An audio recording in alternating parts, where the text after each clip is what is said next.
Hello students, good evening. आपके CBSE board के exam 12th class के चल रहे होंगे। होपफुली आपके एग्ज़ाम बहुत अच्छे हो रहे होंगे। और मैंने भी अपने चैनल अरोड़ा कोचिंग पर समय समय पर बहुत सारे सब्जेक्ट्स की शॉर्ट्स और वीडियो दोनों दिए हैं बच्चों को।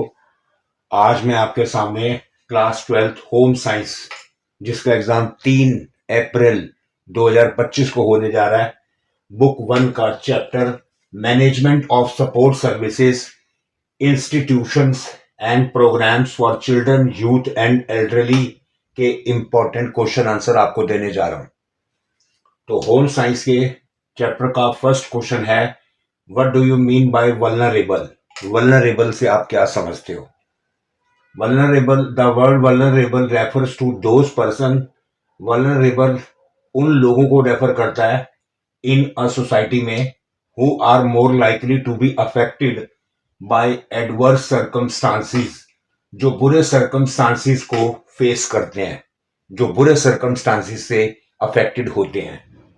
If the needs of any individual are not met in the course of daily life, अगर किसी भी इंडिविजुअल की अपनी डेली लाइफ में अपनी जरूरतें पूरी ना हो पाए, तो that person becomes vulnerable.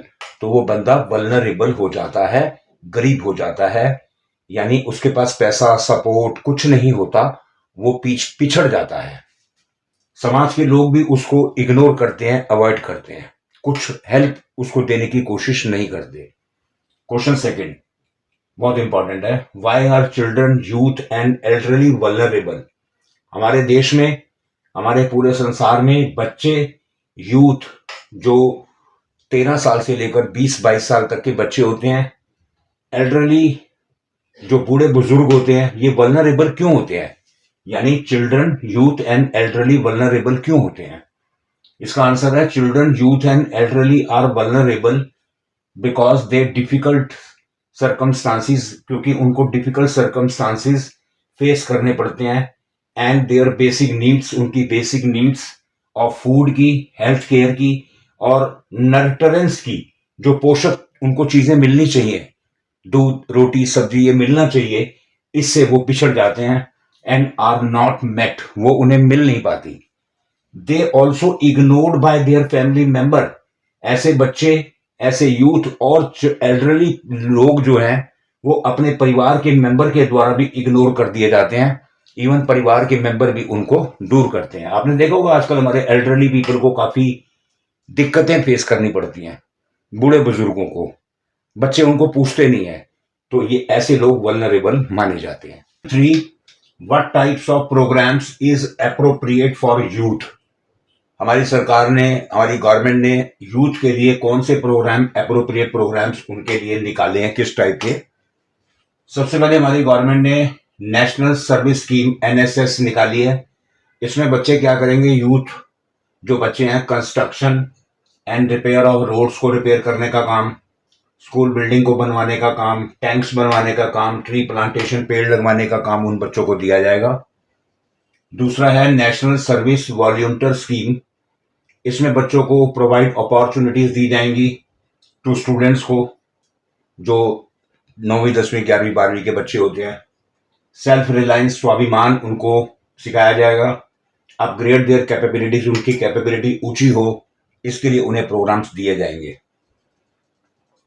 C, promotion of adventure, उनको एडवेंचर वाली चीजें जैसे स्विमिंग हो गया, साइकिलिंग हो गया, क्लाइंबिंग हो गया, ये चीजें उनको सिखाई जाएंगी।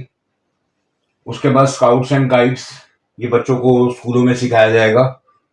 इससे बच्चे लर्न लॉयल्टी, एक वफादारी, पेट्रोइज्म, देशभक्ति की भावना सीखेंगे। उसके बाद प्रमोशन ऑफ नेशनल इंटीग्रेशन, बच्चों में राष्ट्रीय एकता को कैसे बढ़ाया जाना चाहिए, इसमें बच्चों को कल्चरल और हिस्टोरिकल एक्टिविटी सिखाई जाएंगी, कैंप्स, सेमिनार्स लगवाए जाएंगे, ताकि बच्चों को to promote national integration among them, उनके अंदर राष्ट्रीय एकता की भावना को, राष्ट्रीय एकता की फीलिंग्स को उन बच्चों में बढ़ाया जा सके। Of the programs operating in the country for elderly, बूढ़े बुजुर्गों के लिए हमारे देश में कौन से प्रोग्राम ऑपरेट किए गए हैं? बहुत सारे प्रोग्राम हैं, अनलिमिटेड नंबर ऑफ प्रोग्राम्स। तो एल्डरली के लिए जो मेन प्रोग्राम्स हैं वो हैं, डे केयर सेंटर उनके लिए बनाए गए हैं, हेल्पलाइन एंड काउंसलिंग सेंटर बनाए गए हैं। मेंटल हेल्थ केयर, उनकी दिमागी हेल्थ को अच्छा रखने के लिए सेंटर बनाए गए हैं। डिसेबिलिटी एंड हियरिंग एड्स उनको दी गई है। फिजियोथेरेपी क्लिनिक्स बनाए गए हैं, मुफ्त में उनको फिजियोथेरेपी की जाती है। National old age pension scheme start की गई है। ओल्ड एज होम्स बनाए गए हैं to provide food, care and shelter, ताकि उन्हें रोटी, उनका ध्यान और उनका रहने का प्रबंध किया गया है।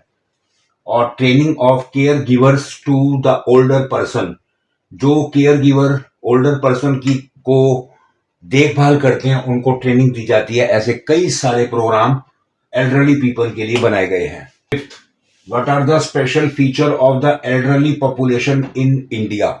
इंडिया में जो एल्डरली पॉपुलेशन रहती है, जो बूढ़े बुजुर्ग हमारे देश में हैं, उनके स्पेशल फीचर क्या हैं? सबसे पहले एल्डरली पॉपुलेशन जो इंडिया में है उसका फीचर है मेजोरिटी, यानी 80% of them are in rural areas.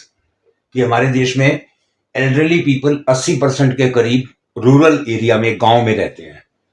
Second, feminization of elderly population बहुत ज्यादा है, औरतें यानी स्त्रियां।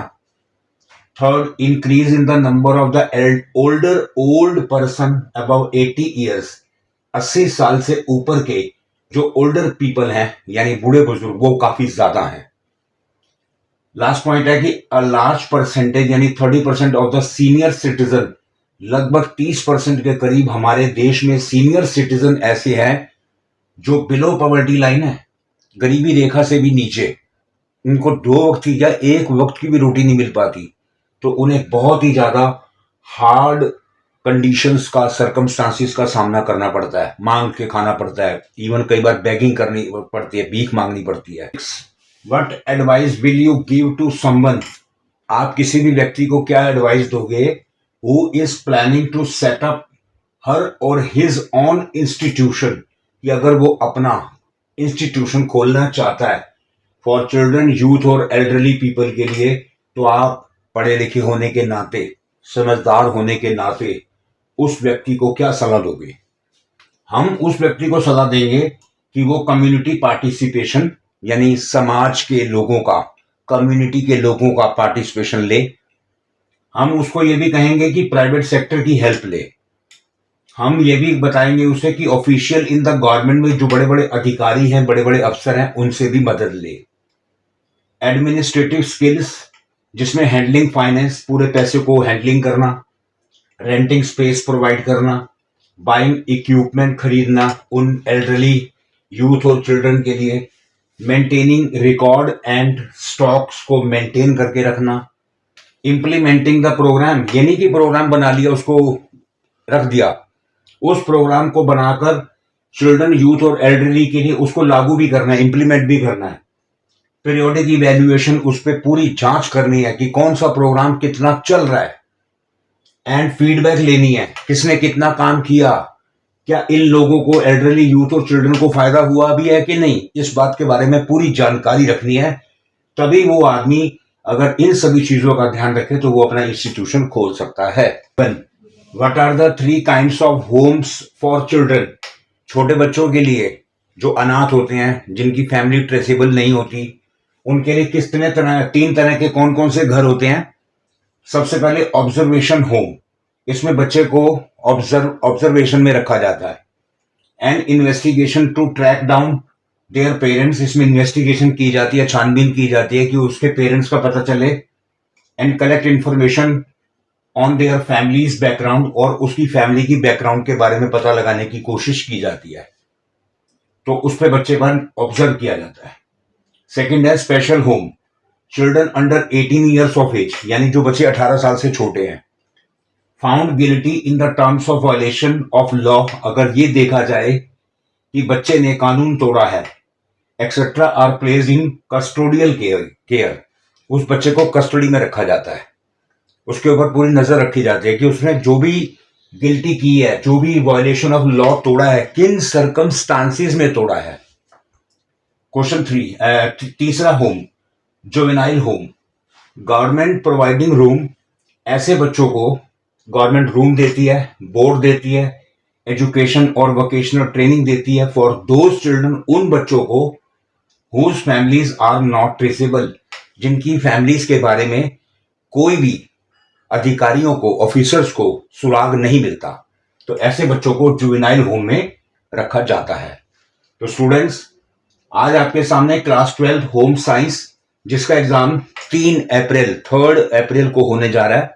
बुक 1 का chapter management of support service institution and programs for children, youth and elderly के इंपॉर्टेंट क्वेश्चन और आंसर मैंने आज आपको दिए हैं। आप इन्हें अच्छे से रिवाइज कीजिए, बहुत इजी चैप्टर है। आप इन्हें अच्छे से रिवाइज कीजिए, चैप्टर की रीडिंग कीजिए और आप हमारी बाकी वीडियोस और शॉर्ट्स देखते रहिए। अगर आपको अच्छी लगे तो आप उन्हें प्लीज लाइक कीजिए, शेयर कीजिए और सब्सक्राइब कीजिए। Thank you, all the best.